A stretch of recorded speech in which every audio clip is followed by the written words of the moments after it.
Good morning, student. Today we study about the organic chemistry, some basic principles and techniques. तो बच्चों इस वाले जो ऑर्गेनिक केमिस्ट्री का आपका 11th क्लास का ये फर्स्ट चैप्टर है और इस चैप्टर में ये की टॉपिक्स है जो हम पढ़ेंगे। तो सबसे पहले हम जनरल इंट्रोडक्शन इसमें पढ़ेंगे, देन इसके बाद tetravalency of carbon, then structure representation, then classification of organic compound, then nomenclature, isomerism, and last topic purification method and salt analysis जो quantitative and qualitative methods में दे रखा है वो वाले हमने पढ़ना है। तो बच्चों सबसे पहले हम बात करते हैं जनरल इंट्रोडक्शन की। तो जनरल इंट्रोडक्शन में क्या होता है, जो हमारे पास ऑर्गेनिक केमिस्ट्री होती है, ऑर्गेनिक केमिस्ट्री में हम बेसिकली कार्बन कंपाउंड की स्टडी करते हैं। कार्बन एंड हाइड्रोजन कंपाउंड और कुछ हीट्रो एटम्स होते हैं, इनकी हम स्टडी करते हैं ऑर्गेनिक केमिस्ट्री में। तो बच्चों जो हमारे पास कार्बन, हाइड्रोजन और कुछ हीट्रो एटम्स होते हैं उनकी स्टडी की जाती है ऑर्गेनिक केमिस्ट्री में। और जो कार्बन और जो ये एटम्स हैं हमारे पास, ये हमें बेसिकली प्लांट्स एंड एनिमल से ऑब्टेन होते हैं, जिसकी वजह से इनको ऑर्गेनिक कंपाउंड बोला जाता है। ठीक है बच्चों, these are obtained from the plants and animal, so these are known as organic compounds। General introduction में बेसिकली यही है कि हम ऑर्गेनिक केमिस्ट्री में कार्बन, हाइड्रोजन एंड कुछ हीट्रो एटम्स की स्टडी करते हैं, and these compounds are obtained from the plants and animal, so these are known as the organic compound। बच्चों इन बेसिकली कार्बन्स की स्टडी की जाती है, तो हम इसमें कार्बन की ही स्टडी क्यों, इतनी ज़्यादा कार्बन की स्टडी क्यों कर रहे हैं? तो कार्बन के कुछ बेसिक फीचर्स होते हैं जिनकी वजह से कार्बन की हम इतनी ज़्यादा स्टडी करते हैं, and this is some specific feature are the tetravalency of carbon. Tetravalency of carbon का मतलब क्या होता है कि जो कार्बन होता है उसके साथ चार चीज़ें आपस में अटैच हो सकती हैं, चाहे वो हाइड्रोजन हो या कोई हीट्रो एटम हो या कुछ भी हो, मतलब चार यूनिट इसके साथ अटैच हो सकती हैं। इसको बोलते हैं टेट्रावैलेंट। चार चीज़ें इसके साथ अटैच हो जाती हैं, इसलिए इसको टेट्रावैलेंट बोलते हैं बच्चों। And second one is the catenation property. This property is present only in carbon. Catenation property को हम क्या बोलते हैं? Self linking property. Self linking property. बच्चों ये आपने 10th क्लास में कार्बन एंड इट्स कंपाउंड जो चैप्टर है उसमें भी ये सब चीज़ें पढ़ी होंगी कि जो कार्बन होता है वो कैटिनेशन प्रॉपर्टी शो करता है और टेट्रावैलेंट शो करता है। तो बच्चों जो कैटिनेशन की प्रॉपर्टी होती है इसका मतलब बेसिकली यही है कि कार्बन है वो अपनी लॉन्ग चेन बना लेता है, वो आपस में सेम यूनिट के साथ अटैच होता रहता है। कार्बन अपने सराउंडेड यूनिट से अटैच होते रहते हैं, इसी को ही हम बोलते हैं सेल्फ लिंकिंग प्रॉपर्टी और कैटिनेशन प्रॉपर्टी। ठीक है बच्चों, जो हम बेसिकली कार्बन की इतनी ह्यूज स्टडी क्यों करते हैं?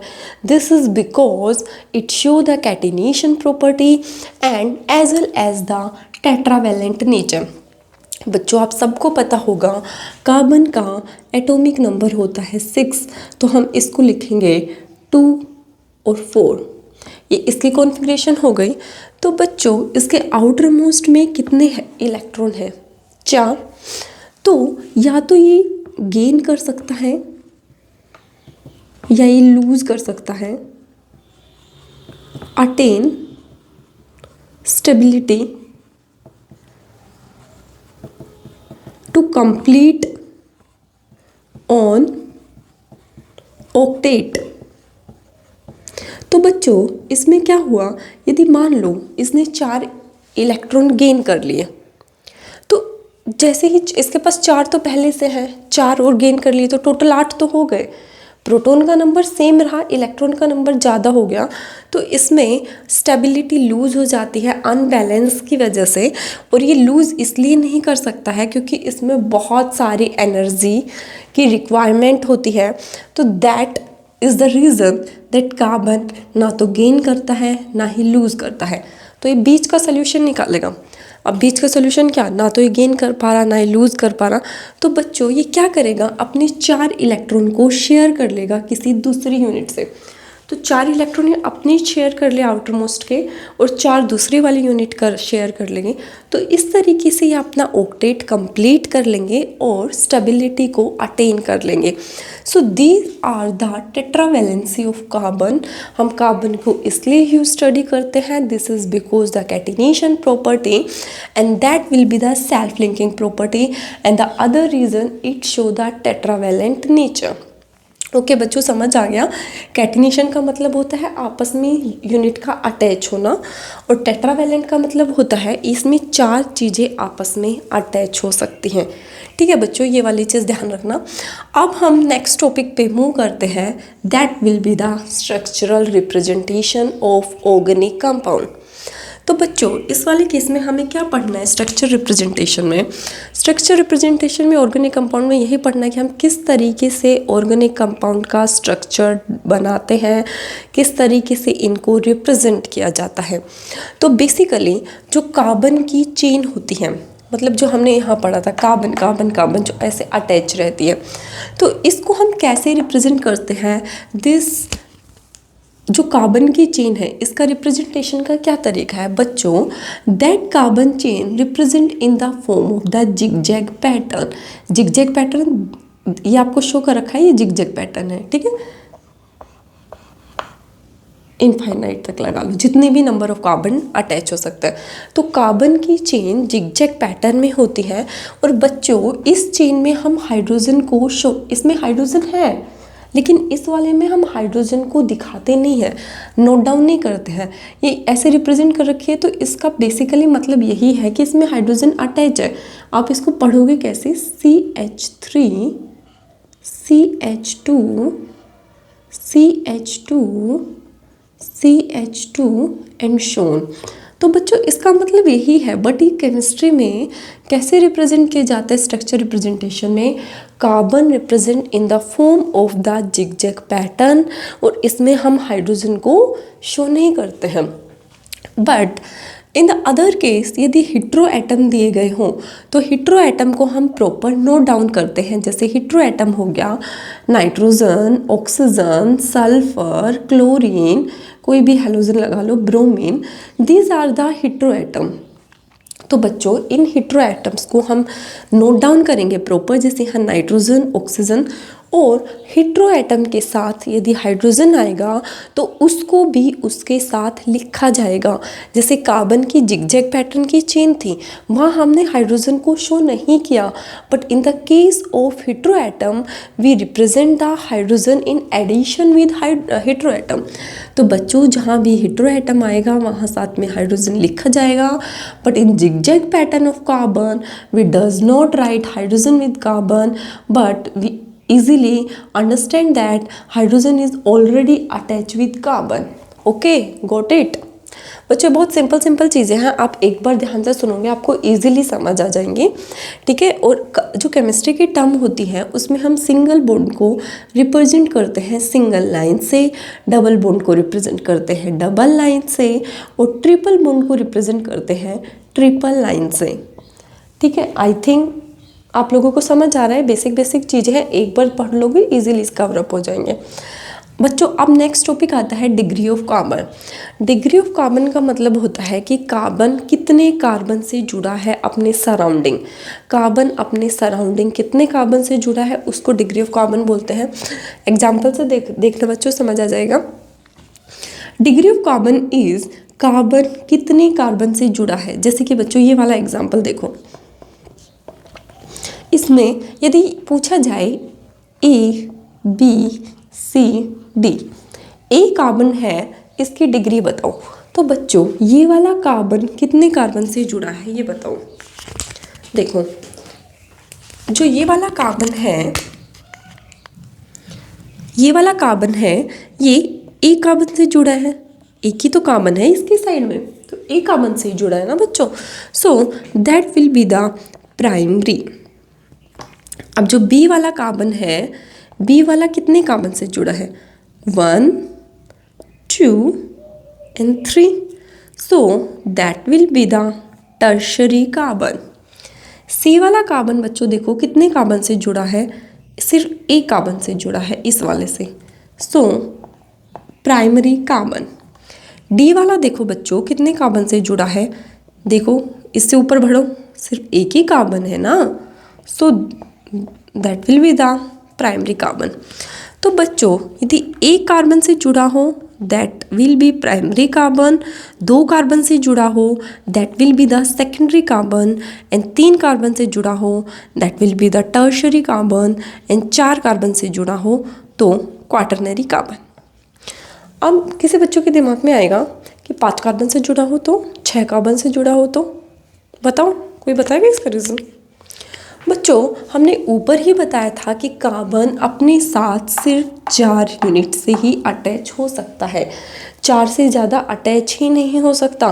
That the maximum degree of carbon is quaternary carbon. I think everyone getting my point?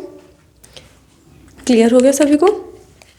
ठीक है बच्चों, अभी इसमें कुछ केसेस होते हैं, जैसे कि इसमें हम पढ़ेंगे हैलोजन की डिग्री ऑफ कार्बन कैसे निकालेंगे, अल्कोहल की डिग्री ऑफ कार्बन कैसे निकालेंगे।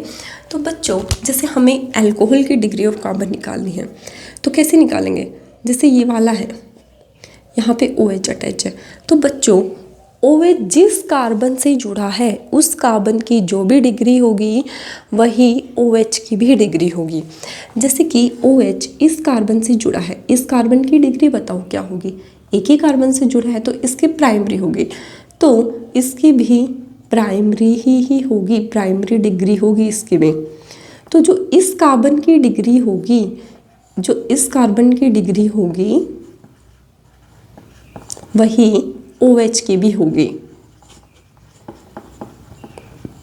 वही OH की भी होगी। ठीक है बच्चों, अब बात करते हैं, पहले हैलोजन वाला देख लो, ये सेम ऐसा ही है। तो हैलोजन में कैसे होगा, जैसे कि ये एग्जांपल देखो, यहाँ मान लो हैलोजन अटैच है, तो हैलोजन मान लो, कोई भी मान लो, क्लोरीन मान लो, तो इसमें बोला है कि जो क्लोरीन है इसकी कितनी डिग्री होगी। तो बच्चों इस वाले केस में भी सेम यही है कि क्लोरीन जिस कार्बन से जुड़ा है इस कार्बन की जो डिग्री होगी वही हैलोजन की भी डिग्री होगी। तो ये इस कार्बन से जुड़ा है, इस कार्बन की डिग्री कितनी है, कितने कार्बन से जुड़ा है, 1 2, तो इसकी सेकेंडरी डिग्री है, तो इस हैलोजन की भी हमारे पास सेकेंडरी ही डिग्री होगी। ठीक है, समझ आ गया? अब बात करते हैं फिनोल की। बच्चों फिनोल हमारे पास क्या होता है, ये हमारे पास फिनोल का स्ट्रक्चर होता है, तो फिनोल की कोई डिग्री नहीं होती है, ध्यान रखना, फिनोल की कोई डिग्री नहीं होती। अमीन का केस है, ये वाला थोड़ा ध्यान देना, अमीन वाले केस ये थोड़ा स्पेसिफिक केस है। तो बच्चों अमीन के केस में किस तरीके से डिग्री डिफाइन करते हैं, तो बाकी के जितने भी थे उसमें हम क्या देख रहे थे, कार्बन की डिग्री देख रहे थे, जो भी कार्बन की डिग्री होगी वही हैलोजन की भी होगी, वही OH की भी होगी। बट अमीन के केस में ऐसा नहीं है बच्चों, अमीन के केस में नाइट्रोजन जितने कार्बन से जुड़ा होगा वो उसकी डिग्री होगी। ठीक है, एग्जाम्पल से देखूं, जैसे हमने पढ़ा CH3 CH2 NH2, तो ये वाला NH2 कितने कार्बन से जुड़ा है बच्चों, ये एक कार्बन से जुड़ा है, तो इसकी क्या हो जाएगी, प्राइमरी डिग्री। यदि हम बात करते हैं C नाइट्रोजन कार्बन, तो बच्चों इस वाले में नाइट्रोजन कितने कार्बन से जुड़ा है, 1 2 एंड 3, सो इसकी कितनी डिग्री हो जाएगी, टर्शरी डिग्री। सो नाइट्रोजन जितने कार्बन से जुड़ा होगा नाइट्रोजन की वही डिग्री होगी। हैलोजन और अल्कोहल के केस में कार्बन की जो डिग्री होगी वही हैलोजन की होगी, अल्कोहल के केस में भी जो कार्बन की डिग्री होगी वही ऑक्सीजन की भी होगी। सिर्फ नाइट्रोजन अमीन के केस में ध्यान रखना बच्चों कि नाइट्रोजन जितने कार्बन से जुड़ा होगा वो नाइट्रोजन की डिग्री होगी अमीन के केस में। ठीक है बच्चों, इस वाली वीडियो में हमने जो एनसीईआरटी बुक है उसके हमने जनरल इंट्रो कवर किया, then tetravalency of carbon cover किया, देन स्ट्रक्चरल रिप्रेजेंटेशन का कुछ पार्ट हमने कवर किया। ठीक है बच्चों, इसके बाद कुछ इंपॉर्टेंट टॉपिक और आएंगे, जैसे डिग्री ऑफ अनसेचुरेशन हो गया, हाइब्रिडाइजेशन हो गया, ये हम नेक्स्ट वीडियो में पढ़ेंगे। ठीक है बच्चों, तब तक के लिए बाय। वीडियो अच्छी लगी हो तो लाइक करें, चैनल को सब्सक्राइब करें, बेल आइकन को दबाना ना भूलें। बाय।